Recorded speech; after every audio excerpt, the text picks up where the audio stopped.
and we have not put enough focus on the kids. And how can I say that in good faith? It's simple. You just simply look at the numbers. That if you look at the ACT as a benchmark in terms of saying how many of our kids are college ready, coming through high school and such, the number when I did my special message was 16% of our kids were college ready. We've had improvement since then. The number went to 17%. That's a travesty. That's a broken system. The only number that matters is getting 100% of our kids either college ready or career ready in terms of a skilled trade. So if you look at it, we've got a broken system. So we need to restructure that, and so we're proposing lots of reforms. On the budget side of that question, we did have to make cuts. We had to deal with about $1.5 billion deficit. We had to cut about 10% of our budget. Now, how much did we cut in education? And we did make cuts, and I know those are difficult things, but the net cut for organizations, schools that do the best practice procedures is less than 2%. So in terms of prioritizing, we actually cut less there than almost all the areas of the budget we had to cut. And I still didn't like it. Long term is how do we invest more in education, but where there's outcomes and results, focus on kids, not simply spending money. Now your second part was about the big business piece. And that deals with the question of tax reform. And we did fundamentally change our tax system. And why did that happen? Well, what was that number one issue that we all echoed the first one? It's the need for more and better jobs is the top priority. The reason you hired me was to focus on that as the top question. Now, to create more and better jobs, you have to have businesses so they can succeed.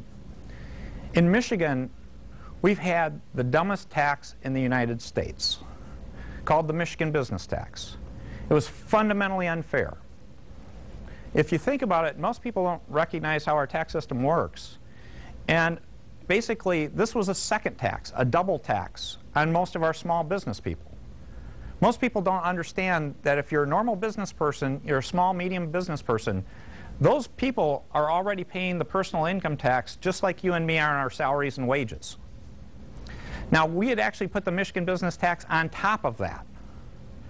Now, that discourages jobs right there, but this tax was especially dumb because you could actually pay a lot in tax even if you made no money. And the other feature that would take place is if you had one company in Industry A and another in Industry B, making the same amount of money, one of those companies could pay 5 to 10 times as much as the other company. That's not how you create jobs, folks.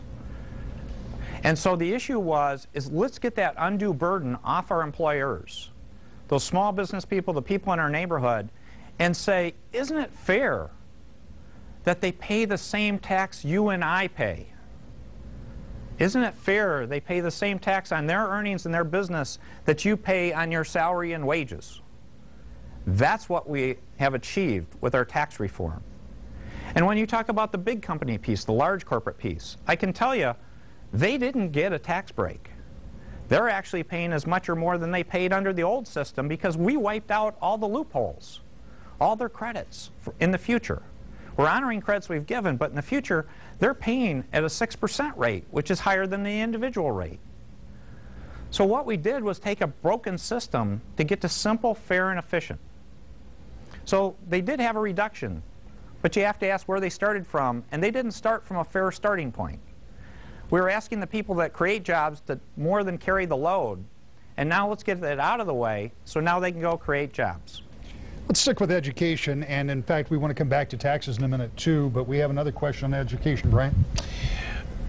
Rick, Mike Paskowitz is the superintendent for Northview Public Schools, and he has just listened to your answer there from the first question we had. Are you satisfied with what you're hearing from the governor tonight, and what would you say to him now? Well, first of all, Governor, thanks for your service to the state of Michigan. I've heard you say many times that we need to pay for quality, and recently we've hired a chancellor to turn around the lowest performing schools in Michigan.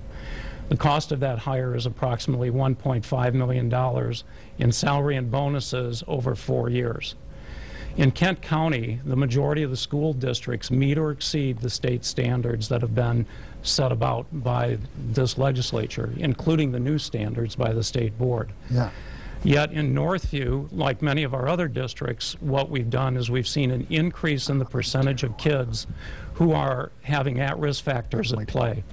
In our district, we've grown from 20% to 47% low-income population, yet we still exceed the state standards. This past year, we cut $3 million from our budget, and that included 18 teachers laid off and 11 parapros. So my question to you is, what is your plan to pay for quality in local districts that are meeting or exceeding state standards? No, I appreciate your question, Mike, because it is very important that we focus on that. And the chancellor's salary for the new Educational Achievement Authority is not insignificant. There's no question about that. If you looked at the marketplace for major metro area superintendents running things like that, it's comparable, but still it's a large number. And that's why one of the things we focused on is not having the public sector pay for that. So actually, in fact, we're raising money to actually have nonprofits and contributions help cover most of that salary, given that environment.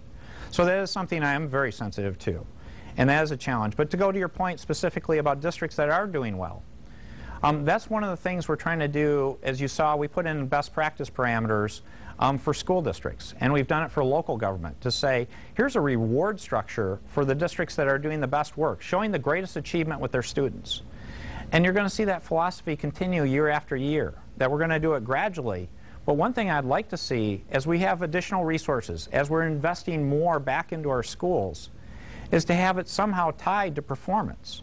To say, let's reward districts for doing good work based on student growth and other important factors that relate to student growth.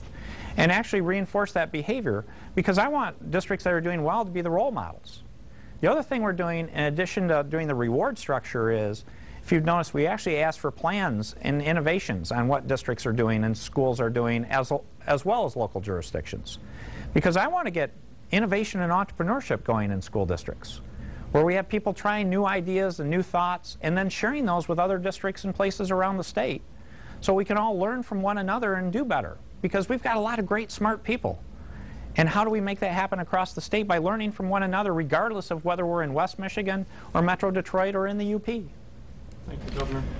There are a lot of people that have questions here in the audience, and there are questions coming from home. Let's go back over to the social media center. Susan Shaw is standing by with our second question coming in from Facebook, Twitter, woodtv.com, and maybe something that's been created between the time we got on the air and now. Susan? Rick, a lot of response tonight. We encourage you to join us and get involved right now. All you have to do is go to woodtv.com to our Cover It Live forum. Just click on the banner right at our homepage and you can ask your question. Here's one that comes to us from Blake from Facebook, and he asks the governor this: what would you say about changing the Michigan sales tax? If you adjust that, it affects everyone, rich, middle class, and the poor. Yeah, the question about changing the sales tax, that was an issue that came up a couple of years ago and really didn't get very far. It caused a huge controversy. The other thing, when you talk about the Michigan sales tax, you really get into the Constitution and the level of change and issues there. So the way I view it is this isn't the appropriate time to use that as one of the tools. There are so many more important things we need to prioritize. And on the tax side, the top priority was getting rid of the Michigan business tax. And I gave you the background on that. The next level of tax reform we really need to look at is, again, the personal property tax situation, because that's fundamentally unfair and creating some weird aberrations in good business and, again, job creation. So there are a lot of good things we need to do, but we're going to work those on a systematic way. Always open to new ideas, so if you got good ideas, send them in on sales tax or anything else. But part of this is you can't be all things to all people. And it's really setting a clear agenda of priorities to say, these are the most significant structural problems. And that goes back to relentless positive action. And it goes back to the reasons you hired me. Is I went through, and during the campaign, I actually went through a long list. We did white papers. We identified the things that needed to be done. A lot of people didn't get a chance to read those, but hopefully on the campaign trail I talked about them. So to be real simple with you, is I was hired to do these things. And as any good person that's being hired, and it is an honor to be your governor, I'm just trying to do the things for the reasons you wanted me to be in office. And my view is, here was a list of many things in this plan that I'm just systematically going down the list saying, let's knock them off, let's get a better solution, let's keep going, and then let's innovate. If you want to start a fight in Lansing, say the word taxes, because you can always get a rise out of somebody. And there are a lot of different views. And we heard from Andrew a minute ago with an interesting perspective. But I'm going to just call on you, Rick Baker, if you don't mind, because I would like, you're from the Grand Rapids Chamber of Commerce. He's right over here. And I'm just interested in your take from the business community about what the governor just talked about a few minutes ago about the MBT and about all that he believes goes with that. Well, in a word, thank you. You know, the best thing the government can do is create a climate where businesses can be successful and create jobs. And I think some of the work that you're doing is doing that and creating a climate. And I have to compliment the work that's going on in Michigan compared to some of the other states that continue to bury their head in the sand and ignore the problems that have been mounting over the last decade. So for businesses, thank you. Well, Rick, I appreciate your comment, and you said it well, and it's something that I would like to reinforce because it is important for people to remember that the role of government isn't to create jobs. The role of government is customer service and to enable the private sector to work well and to allow businesses to succeed and go out and hire great talent and give those people an opportunity at having a great career and then finding ways to create entrepreneurship and innovation and creativity. Because if you look at Michigan, you got to go back to the beginning of the last century. And it was a group of people like Ford, we know the names, Ford, Kellogg, Upjohn, Gerber. There are a lot of great names out there that went out and created fabulous enterprises. And they started as small businesses. And so the question now is how do we get that spirit, that fire going again? Because in some ways, my view is we sort of killed off that spirit because we were too successful in building these large organizations. We created an environment where you could join a large company and have a great career in life. Well, the world's changed. And so what we need to do now is re-stimulate that system going back to what made us great in that time period and do it again. And so that's very much about creating this environment where we're not creating jobs as government, but we're creating the best environment for that to succeed while we're doing a great fiduciary job of taking care of our citizens in terms of our responsibilities to all of you. All right, I want to wrap up on taxes pretty quickly. We got a lot to talk about, and we've got 26 minutes to go. We should have made this 2 hours. But quickly, anyone from the public sector here, because obviously taxes and the way money is distributed has a big impact on you. Certainly it does on anybody. We'll try to get to you, sir, too. Gregory, I think, was up here. Since 9/11, we've lost roughly 2,300 cops in the state through reduction in staff. My department alone, for our share revenue, has lost almost 50% since 2001. Do you have any plans in the future? And I understand the shared sacrifice, and it seemed like the public sector, at least city-wise, kind of got the hard deal with. No one mentioned that we've been cutting. Do you have any plans in the future or hopes to increase share revenue so we can hire back some cops and firefighters? No, that's a good question, Gregory, because the public safety people in our state make a tremendous difference. And we need to say thank you to all of you in that profession for helping keep us safe. And so if you look at it, we have gone through difficult times. And the question is the way we get there is by creating jobs in the private sector, getting the economy going, growing the pie. Because the problem we've had over the last decade is we've been fighting over a shrinking pie, and then we just started fighting with one another. And the long-term solution is it's not about shrinking a pie. It's about how we grow the pie, which creates more tax revenue so we can reinvest and actually do more on public safety. And I will do that. I believe in that. And I look towards a message after the first of the year on public safety at some point. Will it happen overnight? No. Will it happen potentially even in the next year? Probably not, because we still have a tough economy. But in the meantime, I'm trying to work with our public safety people on being more creative and thoughtful about how to give you better tools to get by this tough period. And I'll give you one illustration. Michigan State Police. They're a fabulous organization. I'm very proud to have the opportunity to work with them. And one thing we were able to look at in partnership with them is they're actually closing lots of posts. And normally that would have created a huge uproar to say we're going to close a lot of state police posts around the state. But we're not taking troopers out of work. What we're doing is we're taking them out of their desks in the posts and getting them in their vehicle, because their vehicles now are equipped with computers and everything else where they don't need to be sitting at a desk. So what we're doing is we're keeping as the troopers still employed, but getting them out where they can actually make a difference with the citizens easily and more effectively. So those are the kind of things we want to work in the interim, and as we hopefully get our economy on track and we have more resources, we have cut a lot of law enforcement officers and fire people in the state, and we do need to be very sensitive to that because public safety is one of the top priorities about keeping our citizens safe. So thank you. Thank you, Gregory, and thank all of you who are watching and viewing tonight all around the state, because not only are we at woodtv.com, but other stations are streaming us, others are carrying us on their channels. A lot of people have a lot of questions. They're all going into the Social Media Center, and that's where Susan Shaw is.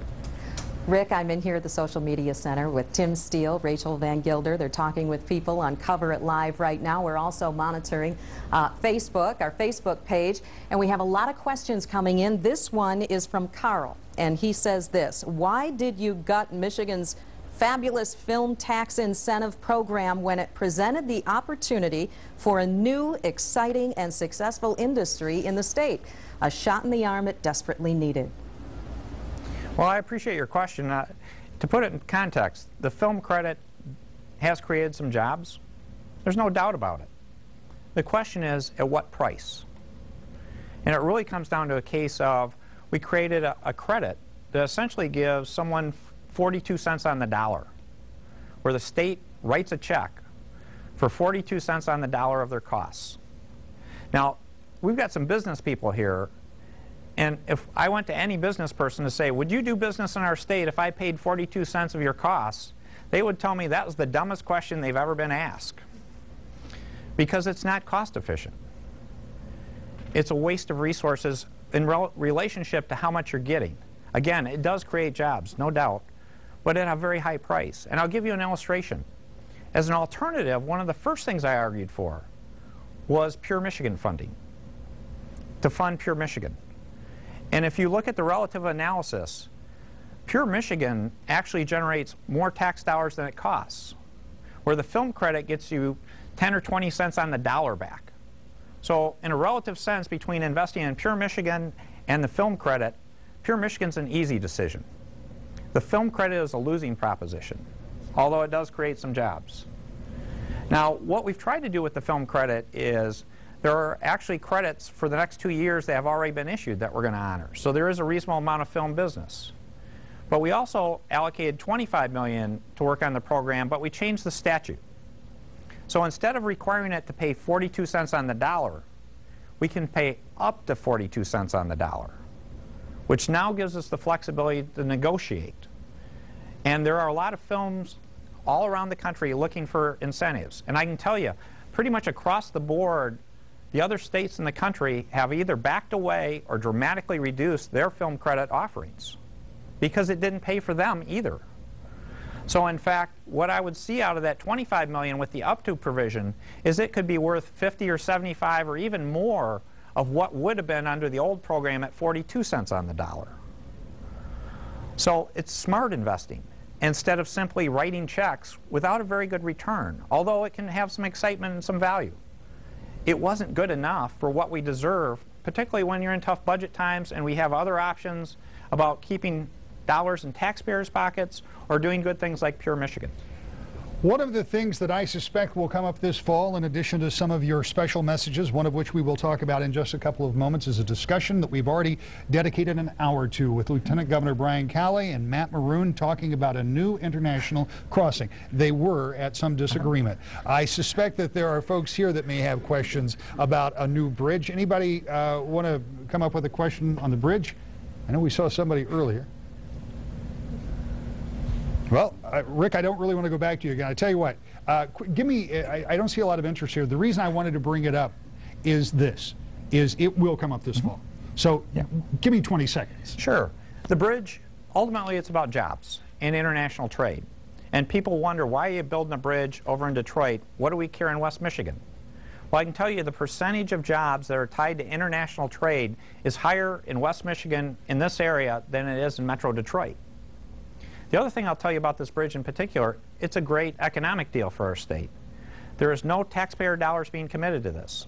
No taxpayer credit will be committed. There will be no liabilities for state of Michigan citizens. And in fact, the Canadians will be fronting our investment costs for our infrastructure, where we can take their $500 million investment and leverage that into $2 billion of U.S. federal dollars to do road projects in every corner of Michigan. So when you see that ad talking about how it's going to hurt road projects in Michigan and I'm building a monument, that's dead wrong. That's actually opposite of what the truth is. The truth is, by building that bridge and leveraging those Canadian dollars, we're going to be able to do significant road projects right here in this community, in the Upper Peninsula, in West Michigan, and every corner of Michigan. So it's a great enabler and a great opportunity, all about jobs, all about international trade in our future, with a great near-term benefit also. And I've got 4 legislators over here that are excited to work on that bridge project, because that is going to be interesting in the House and Senate. I can't wait to see how this one comes out. All right, let's talk about what you're going to do tomorrow. The governor has designed a series of special messages. We have already heard some of them. And tomorrow, if I'm not mistaken, you are going to talk about health and wellness, and this is something that will impact everybody.